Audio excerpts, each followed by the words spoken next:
পটুয়াখালীর কলাপাড়ায় টানা 4 দিনের বৃষ্টিতে তলিয়ে গেছে পশ্চিম লোন্দা সহ উপকূল এলাকার প্রায় 20টা গ্রাম। সেখানে সবাই পানিবন্দী অবস্থায় আছেন। ইউপি চেয়ারম্যান শাহজাদা পারভেজ জানান, টানা বৃষ্টিতে টিয়াখালী নদীর স্রোতে কেয়ারের বাঁধ ভেঙে গেছে। এতে পশ্চিম লোন্দা সহ আশেপাশের এলাকায় পানি ঢুকে যায়। এতে আমন ক্ষেত, সবজি ক্ষেত, রাস্তাঘাট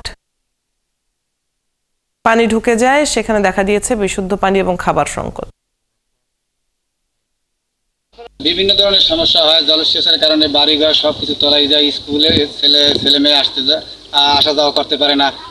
প্রায় 150-200 একর জমি, এই জমিতে এখন বর্তমানে রোয়া তলা নেয়, 3-4টা ভাঙ্গল হয়েছে, কালভার্টের দরকার আছে বা রাস্তাঘাট সবই তলার নেওয়া। এখন ওই এমনকি ঘেট সব মাছপোনা সব চলিয়ে যাইতে আছে। এই ঢালার কারণে পোলাপান এপার থেকে ওপার যাইতে পারে না এবং রাস্তাও তলাই যায়, যার কারণে আমাদের বাচ্চাদের লেখাপড়ার অনেকটা ক্ষতি হইতেছে।